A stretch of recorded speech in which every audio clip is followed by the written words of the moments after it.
everybody, it is Tuesday, December 5th. You're listening to the Mo News Podcast. I'm Moshe Wanunu. And I'm Jill Wagner. This is the place where we bring you just the facts. And we read all the news and read between the lines so you don't have to. The day has come, Jill. Everyone, the day has come, Jill. As we mentioned yesterday, we rolled out merch early to premium. It is now available to everybody. The URL, go there now, mo.news/merch to get your gear. We got the tote bags, we got the t-shirts, we got the hats, throw blankets, some baby clothes, a whole variety of things to check out in the store.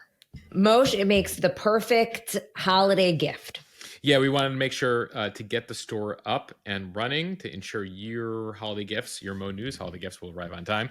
So again, check that out. We also have a link in the newsletter today. We have a link in the show notes. You'll see it on the Instagram, mo.news/merch. Get it while it's hot.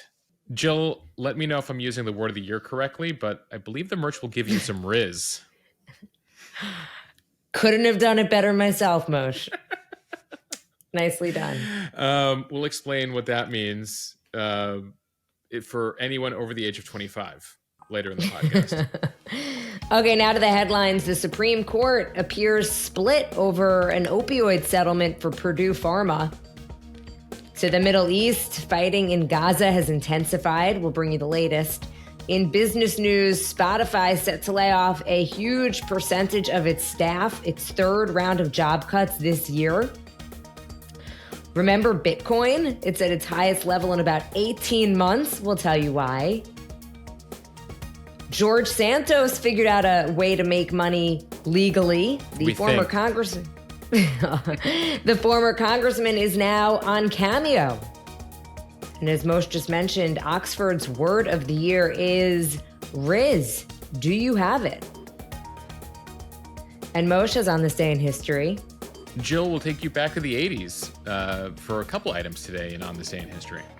All right, let's get to it. The Supreme Court seems split on a major case regarding the national opioid epidemic. At issue, the settlement with Purdue Pharma, the maker of OxyContin, that would shield members of the Sackler family who own the company from civil lawsuits over the toll of opioids. The justices seemed at the same time reluctant to break up an exhaustively negotiated agreement, but also leery of somehow rewarding the Sacklers. The $6 billion agreement hammered out with state and local governments and victims provides billions of dollars to combat the opioid epidemic. The Sacklers would contribute the money and give up ownership of the company, but retain billions more. The company would emerge from bankruptcy as a different entity with its profits used for treatment and prevention. The justices put the settlement on hold during the summer in response to objections from the Biden administration after the settlement had already been approved in the U.S. Circuit Court of Appeals. The Biden administration is arguing that the bankruptcy law does not authorize bankruptcy courts to release the Sacklers from future liability in this agreement. But the Sacklers say that they won't agree to the settlement deal without that shield against future civil lawsuits. About 130,000 people, many of whom lost family members to the opioid crisis, would get payouts that range from about $3,500 to $48,000 per claim, totaling around $750 million. State and local governments would get the remaining billions to fund opioid-related programs. After the Sacklers increased the amount from $3 billion to $6 billion, 95% of those who voted on the deal 2 years ago approved it. Justice Elena Kagan summed up the debate saying, "It seems as though the federal government is standing in the way of the deal against the huge majority of claimants." Kagan also saying that in bankruptcies, protection against lawsuits has a price. You get a discharge when you put all of your assets on the table, but the Sacklers didn't come anywhere close to doing that. So it presents an interesting conundrum here for the court, as many of the families, as you noted, Jill, want this deal, but the Justice Department here doesn't like it because of the precedent that it sets. So remember here that Purdue Pharma has pled guilty to felony charges for misbranding OxyContin with the intent to defraud or mislead. They've also pled guilty to charges of illegal kickbacks and misrepresentations to the DEA, a whole variety of things here. Now, supporters of the deal, who hope this goes through, say it's uncertain whether a better deal could ever be reached with Purdue. This has already dragged on for a number of years. This allowed the Sacklers actually to hold on to billions they had promised. The bankruptcy fight has already dragged on a number of years, allowing the Sacklers to hold on to the billions they had promised, money governments were hoping to use for addiction treatment programs. A lawyer for some of the victims warned that they may not receive money ever if the Supreme Court sinks this agreement. But then you have the opponents, which includes the U.S. Justice Department, who say that they don't like the scope of the settlement, noting that it's impossible to count future victims. They noted, perhaps there's a 13-year-old who lost their parents to opioids. They might not, with this deal, be able to bring a claim against the Sacklers in the future. They would be barred from doing so forever, effectively. So the issue for the justices is whether the legal shield that bankruptcy provides can be extended to the Sackler family, who, by the way, they themselves have not declared bankruptcy. In fact, they have a whole bunch of billions, about 11 billion, that much of it being stored offshore in a variety of places, inaccessible for legal disputes, or very difficult to get to, I should say. So there's technicalities here when it comes to bankruptcy, and again, kind of puts the justices in a difficult place here. A reminder, OxyContin hit the market in the mid-90s. Purdue Pharma was very aggressive in how they marketed it, persuading doctors to prescribe the painkillers without regard for the addiction dangers. More than 600,000 people have died from overdoses involving opioids over the last 20 years. A decision is expected in late spring, early summer. Typically, you get the big cases in June, so look out for that. And this decision could have implications for other major product liability lawsuits that have been settled through the bankruptcy system in the courts. All right, now to the Middle East. Intense Israeli airstrikes hit the south of the Gaza Strip Monday, killing and wounding dozens of Palestinians. Israeli troops and tanks also pressed their ground campaign against Hamas militants in the south of the Strip after having largely gained control of the now devastated north. The IDF identified new, quote, bypass roads that it said that residents should travel on instead, adding to the thicket of evacuation orders that Israel has issued in recent days that it says are aimed at reducing civilian casualties. But aid groups have warned that the directives are becoming impossible to navigate, while Palestinians in Gaza say it's basically impossible to know where is safe and where isn't. Late on Monday, the Palestine Red Crescent Society said that it had lost contact with its medical teams in Gaza after the main telephone and internet provider said that all telecommunication services were cut. The Israeli military said it destroyed Hamas infrastructure inside of a school in northern Gaza that was used by operatives to attack troops. Inside the school complex, forces found 2 tunnel entrances, including one that was booby-trapped, and other weapons. Since a week-long humanitarian pause ended Friday with Hamas and Israel blaming each other for the collapse, Israel has now entered a new phase in this war, according to the IDF. The army targeting hundreds of locations in Gaza by ground, air, and sea, including a weapons storage facility and a vehicle containing mortar shells, missiles, and other weapons. Despite the growing death toll in Gaza, now approaching 16,000, that is according to Hamas, the White House said Monday that it is too soon to judge whether Israel is doing enough to limit civilian casualties as its forces pushed into southern Gaza. Yeah, remember the White House was out with some warnings to the Israelis in the recent days saying they need to do a better job of preventing civilian casualties as they target Hamas in the southern part of this operation after the first 8 weeks in the north. More than 80% of Gaza's population has already been displaced. Those are according to the latest figures from the UN. Overcrowded homes, hospitals, shelters, tent camps have led to the spread of some disease, including diarrhea and skin infections. Now, at the same time, Israel, as we've told you, believes that Hamas command in Gaza is now in the southern part of the Strip, as well as the majority of hostages. They are starting to go into the major town in the south, Khan Yunis, but that's where there's a lot of displaced people right now. Now, the Israelis are saying, and they're receiving praise from the U.S., for going forth and putting forth a map, trying to communicate with residents of Gaza, communicating where they're going next. It actually puts the Israeli military at a disadvantage to alert everyone where they're headed next. It's something the U.S. and most other countries have never done in warfare. And so the Israelis point to that, saying, we're trying our best to prevent civilian casualties. That said, the war continues and the toll rises.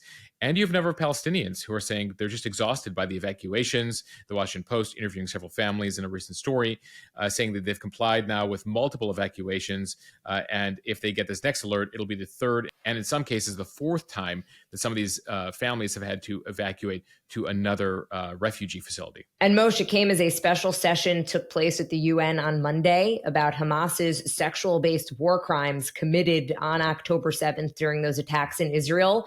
There have been a number of complaints about how international organizations like the United Nations and many global women's groups were too slow to speak up about the issue if they've spoken up at all. So the conference was just meant to put a focus on it. Hamas has denied the reports of sexual violence. They say that any atrocities were committed by other Palestinian groups that poured into Israel on October 7th. But extensive witness testimony and documentary evidence of killings, including videos posted by Hamas fighters themselves, support these allegations. Former Facebook exec Sheryl Sandberg has been really vocal about it. She wrote an op-ed for CNN.com. She also spoke at the UN on Monday. She said, "Silence is complicity, and in the face of terror, we cannot be quiet.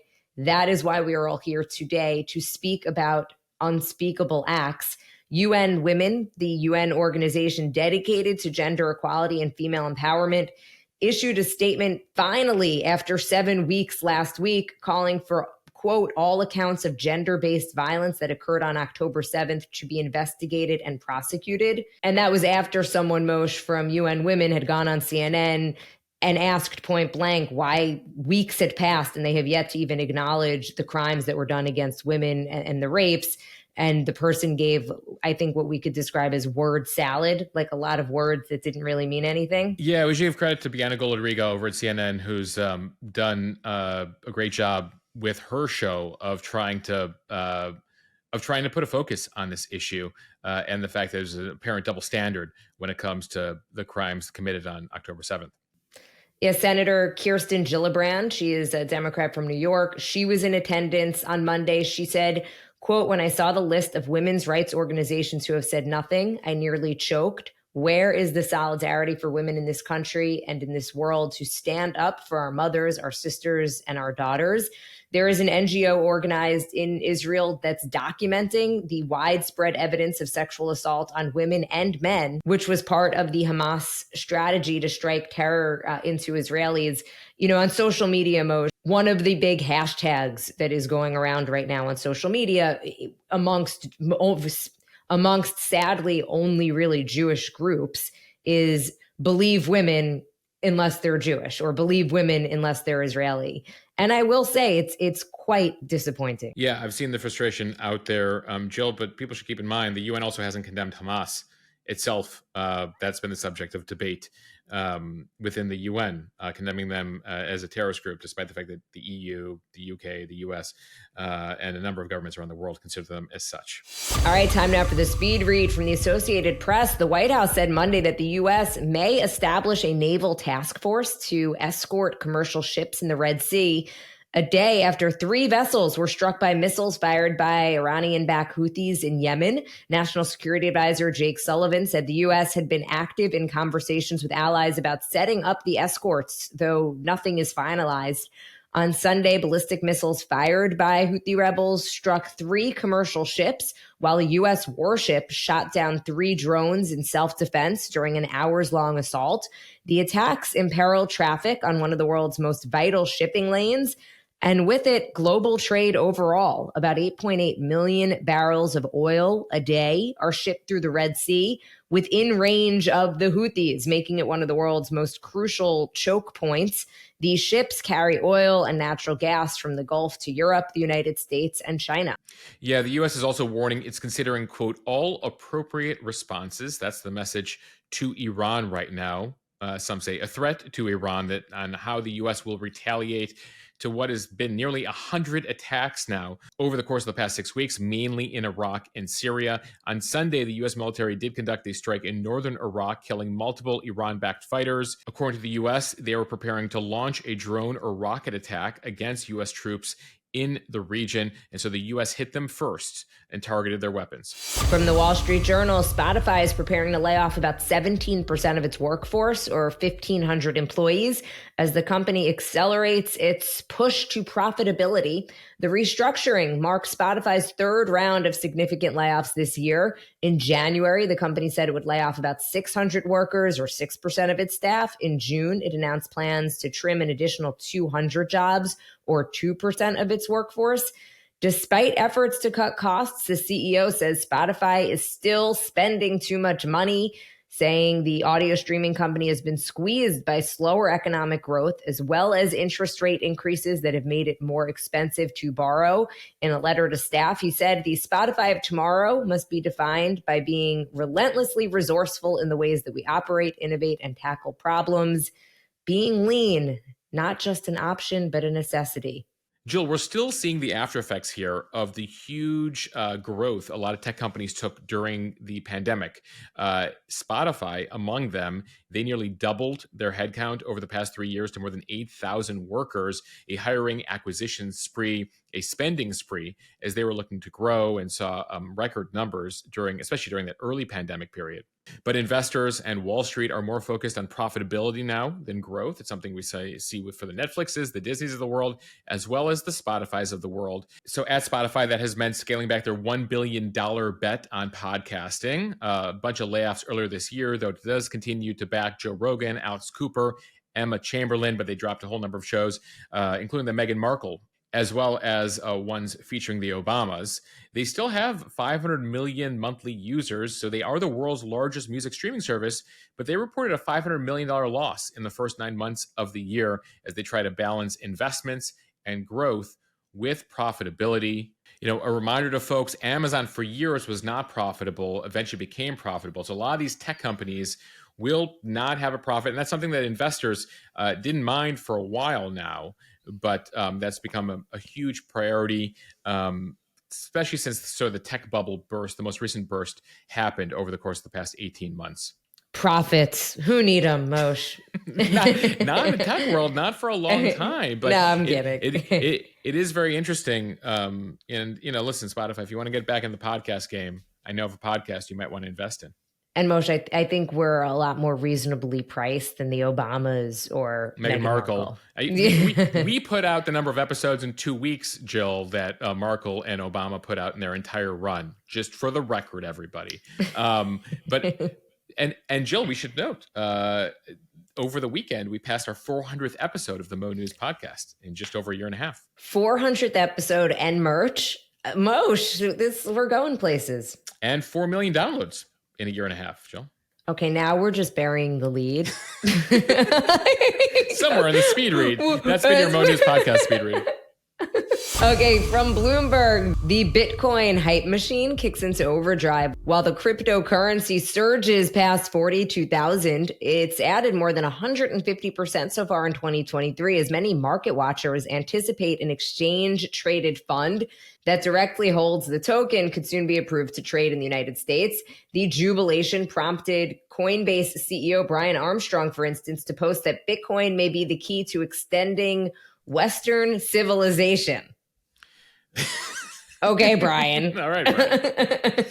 Meanwhile, the prophecies for how high the coin could go spanned anywhere from 50,000 in the immediate term to above 530,000. One analyst saying it is getting crazy again. Those kinds of comments show just how quickly sentiment can change for this asset class. He said, I would argue that one of the most important reasons Bitcoin rallied so strongly in 2020 and 2021 was because of this massive influx of liquidity into the system because of the pandemic.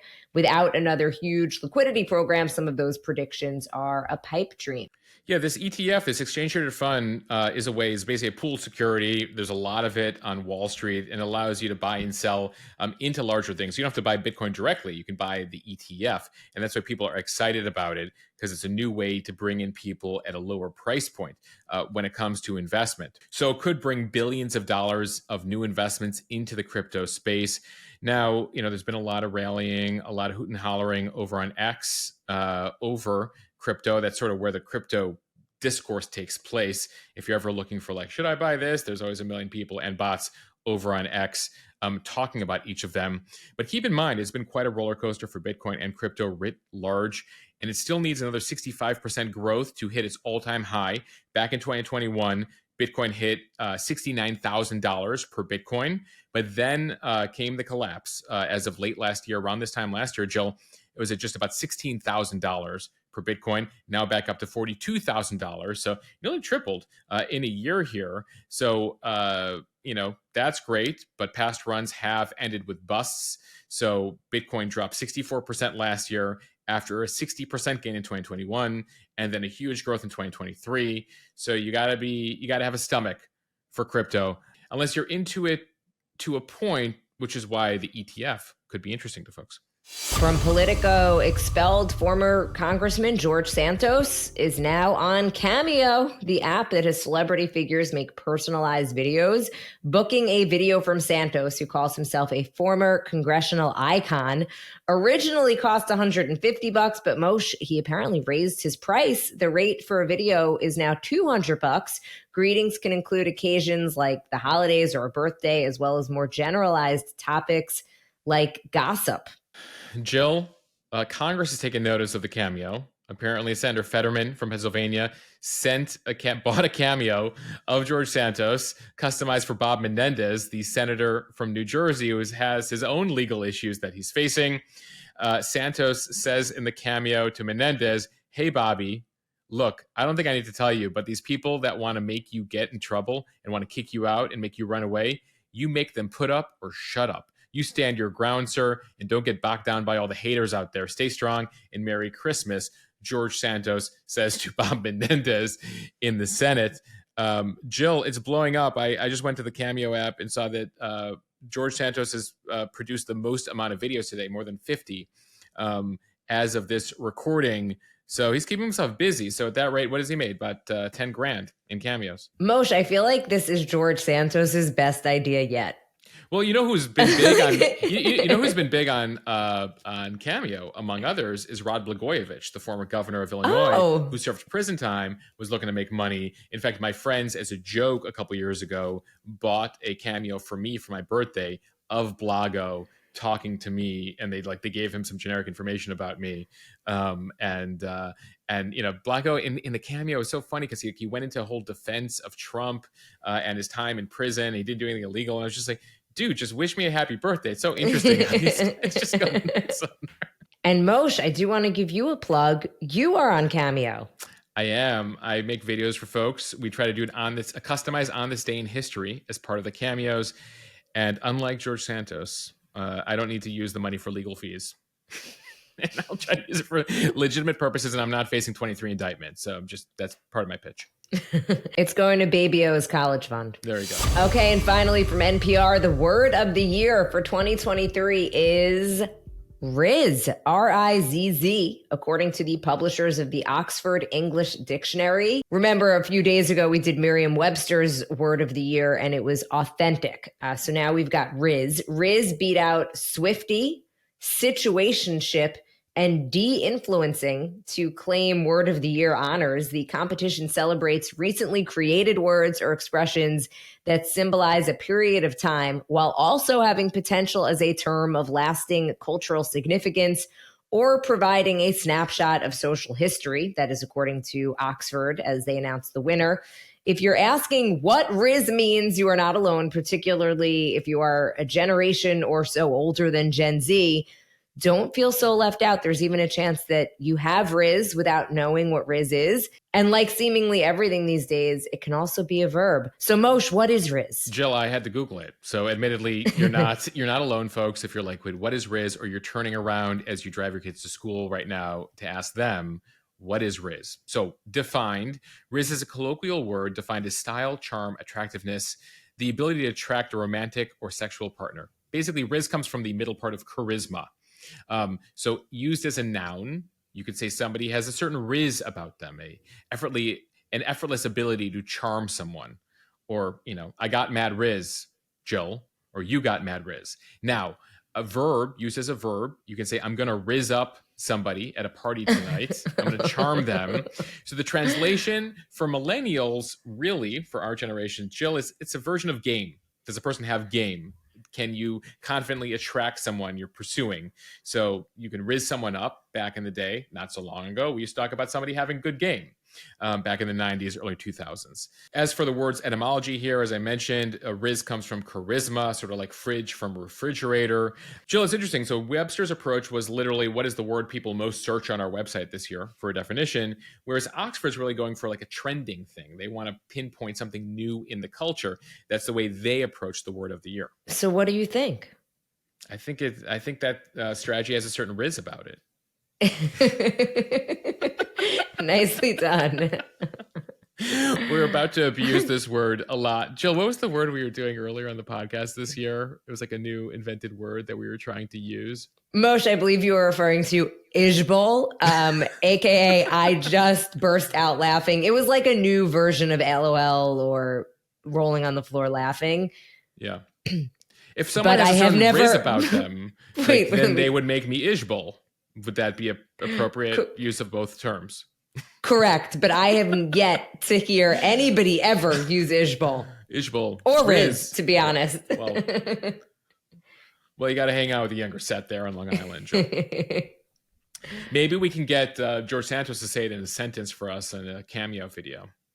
We'll see. All right. On this day in history, on this December 5th, we begin in 1933. The 21st Amendment to the Constitution was the repeal of the 18th Amendment. It was ratified on this day. What was the 18th Amendment? The prohibition on alcohol. It lasted 13 years. And then we would then pass another constitutional amendment to make alcohol legal again. Of course, many people did not abide by that. There were many bootleggers, etc. And so we've only amended the Constitution less than 30 times in our 250-year history. And two of them are related to banning liquor and then making it legal again. Priorities, Moshe. Yeah, as I say often, Jill, Thomas Jefferson would just be scratching his head, being like, I can't believe you guys, because I thought we'd have to redo the Constitution every 20 years, and this is what you've done. You've kept all these things that we put together. Anyway, I digress. Staying with On This Day in History, in 1952, a smog began blanketing London, causing thousands of deaths. The incident prompted the passage of the Clean Air Act there. If you watch one of the early seasons of The Crown, they document the smog that blanketed London. A pretty scary time, pretty significant, and it did give a lot of governments onus to, and it did make a lot of governments around the world realize that they do need to have emission standards, and clean air is a priority. All right, we end here with a bit of pop culture on this day. Beverly Hills Cop, starring Eddie Murphy, premiered in theaters 39 years ago today. Some people already knew him from SNL at the time. He had a bunch of great sketches, including Mr. Robinson's Neighborhood. But Beverly Hills Cop really put Eddie on the map as he started to do his stand-up specials, too, around that time. All right, in other movie news, turning 26 years old today, Good Will Hunting. You like them apples? Starring Robin Williams, Matt Damon, Ben Affleck. Remember, famously, Matt Damon and Ben Affleck took their moms to the Oscars as youngins. And incredible performance by Robin Williams. Still miss that guy. And a bit of music news, staying in the season here. On this day 39 years ago, 1984, Wham released their song Last Christmas. Jill, do you like this better than Paul McCartney's Christmas time song? I think I like Paul McCartney's, actually. All right. I'm in the minority. Christmas.